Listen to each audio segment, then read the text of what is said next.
শৈলকুপা সরকারি হাসপাতালকে পরিষ্কার, সুন্দর ও স্বাস্থ্যকর করে গড়ে তুলতে। আমরা জানি হাসপাতাল শুধু আমাদের চিকিৎসা কেন্দ্র নয়, এটা আমাদের আসার জায়গা। একজন অসুস্থ হলে তার সুস্থ হওয়ার ভরসার জায়গা এই হাসপাতাল। তাই যদি এটা অপরিষ্কার থাকে তাহলে সুস্থতা কিভাবে আসবে? তাই আমি স্ব-উদ্যোগে নিজস্ব অর্থায়নে এসেছি হাসপাতাল পরিষ্কার পরিচ্ছন্ন অভিযানে। আমি মনে করি এটা শুধু একটা কাজ নয়, এটা একটা বার্তা। পরিবর্তন শুরু হোক আমাকে দিয়ে। আমি চাই এই বার্তাটা পৌঁছে যাক সকলের মনে। আসুন আমরা সবাই মিলে ছোট ছোট উদ্যোগে গড়ে তুলি বৃহৎ সফলতা।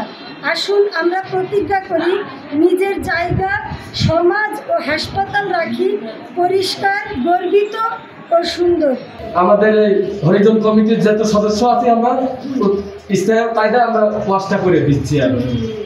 শৈলকুপা স্বাস্থ্য কমপ্লেক্স খুবই জঘন্য, ময়লা এবং অপরিষ্কার।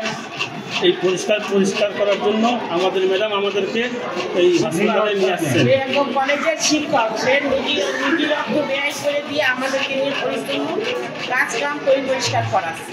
যিনি উদ্যোগ নিয়েছেন তাদেরকে প্রশংসা করি যে সে এমন একটা সুন্দর উদ্যোগ নিয়েছেন।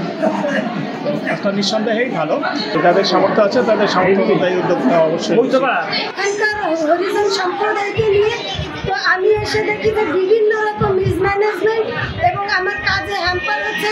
একটা পেশেন্টের সাথে মিনিমাম 7-8 জন অ্যাটেন্ডেন্স। আমি মনে করি এখানে একটা সরকারি উদ্যোগে বা যে হসপিটাল কর্তৃপক্ষ যেন একটা স্ট্রিক্ট স্টেপ নেয়, যাতে একটা নিয়ম শৃঙ্খলা বেঁধে দেবে যে এই কয়জন অ্যাটেন্ডেন্স রোগীর সাথে থাকতে পারবে। এবং আমি দেখছি যে রোগীর বেডে বসা নিষেধ, বিভিন্ন জায়গায় এরা লিখে রেখেছে, বাট কোনো পেশেন্টের অ্যাটেন্ডেন্স এটা মানছে না।